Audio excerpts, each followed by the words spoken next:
What's up, Lazy Dog fam? Hope everybody out there is having a wonderful day.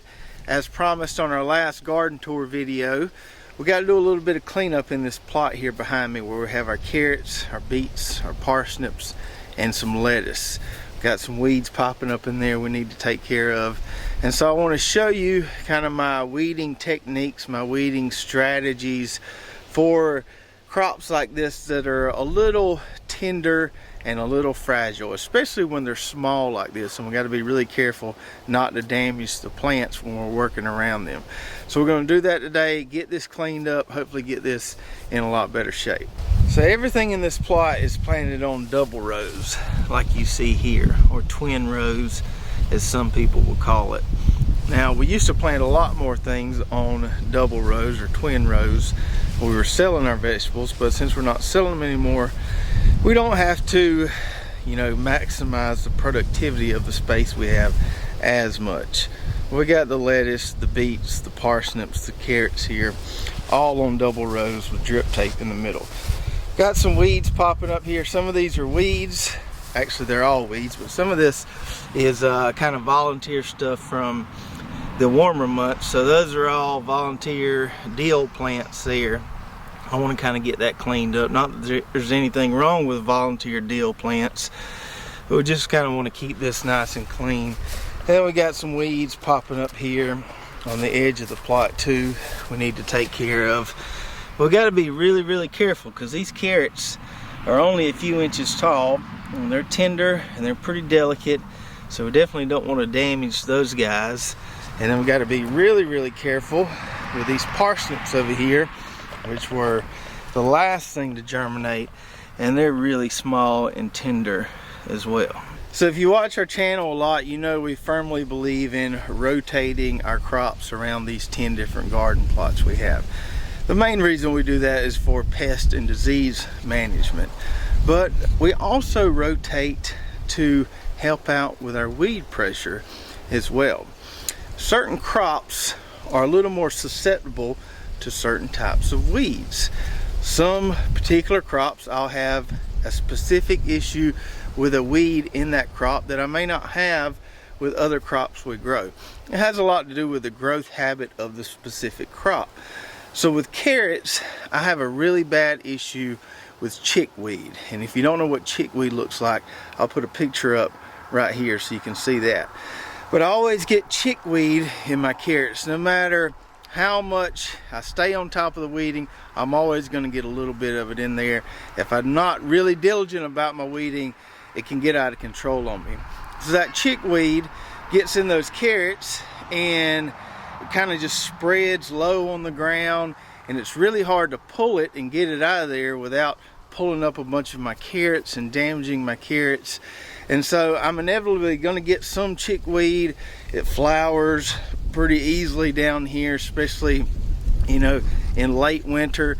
And so if I keep growing carrots in the same spot year after year, I don't really have a lot of pest and disease issues with carrots, let me say that.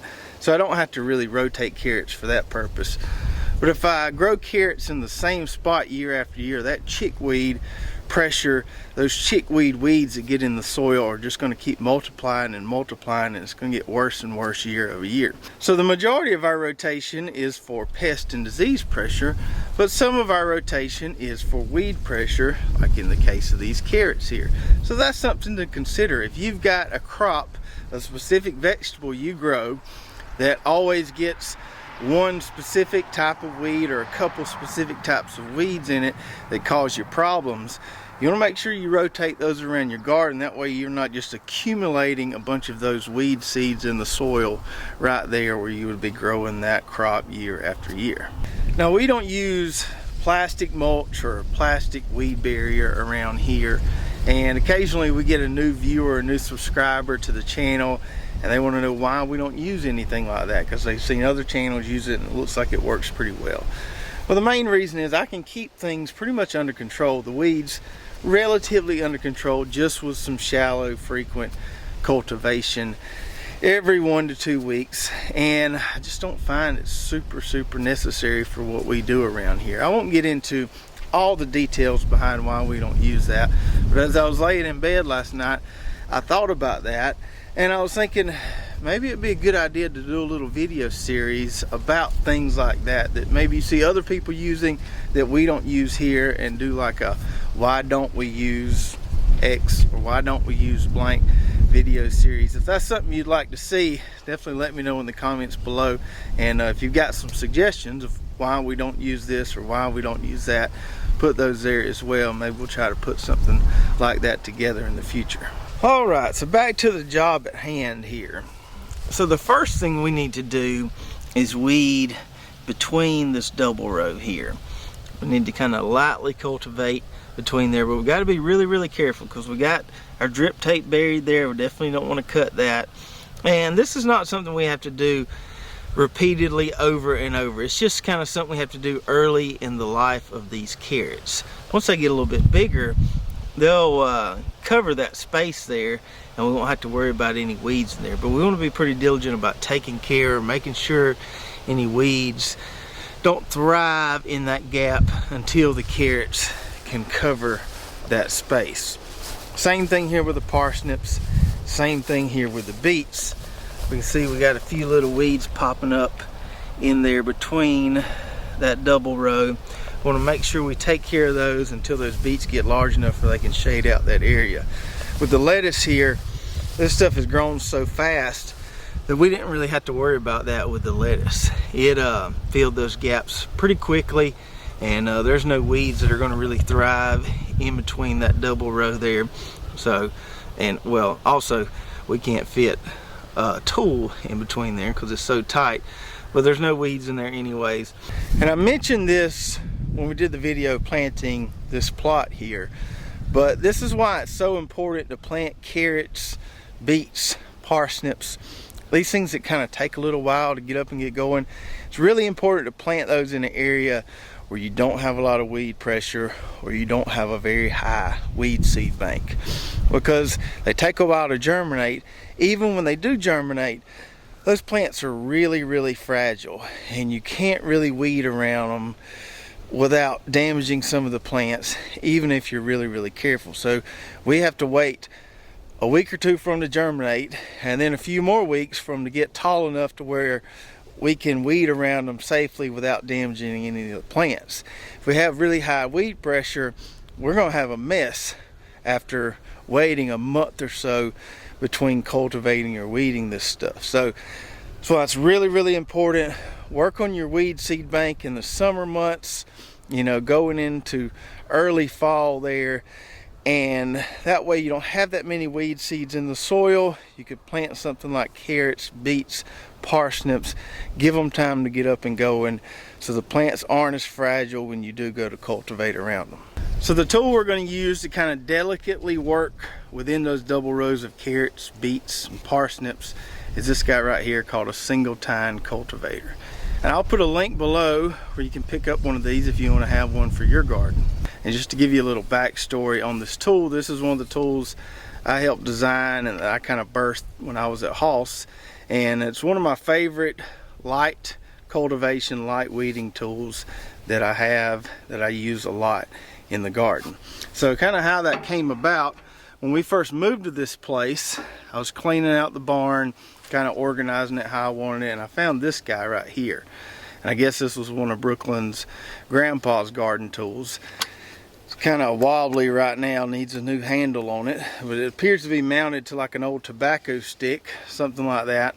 And I used this the first year I grew carrots, and it worked okay, but I needed this part right here to be a little wider, because we're not really using this point here, although this point does come in handy if you're uprooting large weeds in the garden. We're going to be using mostly this side right here to weed between those carrot rows. Now you'll find several different iterations of or similar tools like this on the market. So this is called a Cobra head, and I know the guy up in Wisconsin that invented this. And this is a handy garden tool, but it doesn't really work perfectly for what I'm doing with these double rows of carrots. This part right here is a little too wide, and so it really won't fit between my double rows. They make a long handle version of this Cobra head, and it kind of has a big hoop on it. It's a nice tool, but it just doesn't work perfectly for what I have here with my row spacing, or the way I've got the double rows of carrots designed. So that's why we have this one here, and it's just the right width up top here. Like I said, we're not going to use this sharp edge, we're just going to use this kind of blunt flat side here, and that's going to make sure we don't cut our drip tape. It's also going to make sure we don't cut any of our plants. So we'll take our Singletine tool here. There's our tape. We want to make sure we don't cut that, so we don't want to be stabbing into the soil like this. We just want to take that blunt end, and we just want to kind of lightly scuff the top of this soil right here. Now we may run across a stray carrot plant in the middle here, and if we get that, that's okay. We just want to keep this clean right here until those carrots cover this gap. So we just kind of work along here really lightly and just barely scuff the soil there. And as we get further along this row, we can start to see some weeds in here, like right there, right there. There's some right there. And as long as I can just flip these over, I don't really have to worry about removing them. They should dry out in the sun today. So we're just gonna scuff along there, get that dill plant. Just kind of flip these weeds over and they'll die in the sun here. And just keep this nice and clean as these carrots grow. So we do this, we're not bothering our carrots there, we're just lightly scuffing this space between here.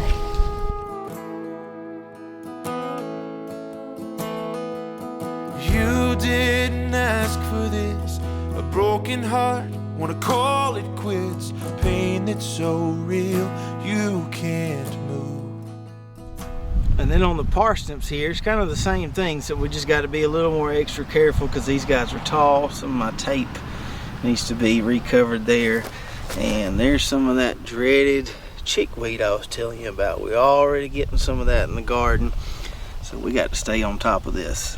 Another door slammed right in your face, but good things come to those who wait. So wait till the storm passes through, 'cause life rocks and it rolls, and Lord knows takes a toll on our love. All right, so we got those tiny gaps taken care of with our Singletine cultivator. Now we need to take care of these wider gaps between each double row. And for that, we're going to use our wheel hoe. Now, since these plants are still pretty small, I'm not going to use these cultivator teeth or these little duck feet attachments here. But once these plants get a little bit bigger, the beets are probably big enough now. Once these carrots and parsnips get a little bit bigger, I'll use these exclusively because they do help throw a little soil onto those carrots here, and it'll keep the tops of those carrots, when we do actually get carrots, from turning green and getting exposed to the sun. So I like to throw a little bit of dirt to the carrots, and these help me do that when I get kind of close to them. But they're kind of small now, and if I start throwing some soil on them, I might bend a few of them over. So I'm not going to use these guys today. So instead, I'm going to use this stirrup hoe attachment on the wheel hoe, and this is going to allow me to get really, really close to those carrots right there. These carrots and all the other stuff in here have tap roots that go basically straight down. So I'm not really disturbing a whole lot of the root structure by getting really, really close to them. But we want to get close to them to get a lot of those weeds that are right there beside those carrot plants. And this thing is sharp right here along the edge, and it's going to allow us to do that. So we're going to work all these open spaces, but we're going to get as close to these plants as we can without cutting them. The plans we had made, they got tossed by the wayside when the rubber finally met road. You can't learn to fly with your feet on the ground.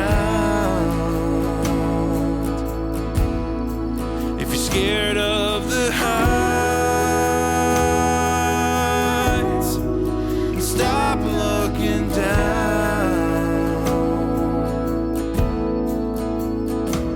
You gotta knock off the dirt and forgive all the hurt. Take your lessons right on the chin and free fall All right. Got that nice and tidied up there. Flipped over all those weeds. Most of those should die within a day or so. Some of them might be a little more stubborn than that, and we'll just have to aggravate them to death by doing this once a week or so. Now, some folks prefer to mulch their carrots, whether that be with straw or wood chips or whatever. And if that's what you like doing, go for it. Nothing wrong with that. I'm not a huge fan of mulching annuals, so that's why I don't do it. And simply because I can kind of keep this under control really easily in just about 15 minutes a week. If I don't have the camera here, this doesn't take 10-15 minutes to take care of this 1,000 square foot plot. And besides turning the water on, turning the drip on to give a little water every now and then, that's really all the maintenance we have to do in this plot. We get a lot of folks asking, how do you have time to maintain all 10 of these garden plots? And it's really just about having the right strategies in place to make things easier on yourself. If you got the right strategies in place and the right tools to execute those strategies, you can maintain a garden, 1,000 square foot garden like this, like I said, in just 15, 20, maybe 30 minutes a week. And we've got 10 different plots here, but I don't have to work on the same plot every day. I can work on a different plot every day, spend 15, 20, 30 minutes out here in the garden, and keep everything relatively well maintained. So hopefully that gives you an idea of how we keep our carrots and other root crops relatively weed free. There's no such thing as a weed free patch of carrots. We're going to get some weeds in there, no doubt about that, but if we can keep the weeds to a minimum, we keep that weed seed bank low, and we keep this plot in really good shape for whatever we want to plant here next, come spring or whenever that is. And with Thanksgiving coming up this next week, I did want to mention this. It's been a crazy year here for us at Lazy Dog Farm, a lot of crazy stuff going on, and we have lots and lots of things to be thankful for. But one of the things I'm really thankful for is how fast this channel has grown, the response we've gotten from you guys to be able to get to 12,000 subscribers this fast and to be getting the amount of consistent views we're getting. So I want to let all of you know out there, we're super thankful to have you following along with our gardening journey, to have you engaging with our videos, talking back and forth with us. You don't know how much it means to us, and we're very appreciative. And with that being said, we're going to take a little break next week, so we won't have any videos coming out Monday, Wednesday, or Friday of next week. We'll catch back up with you the following week, get back on our regular schedule, and we hope everybody out there has a happy and blessed Thanksgiving.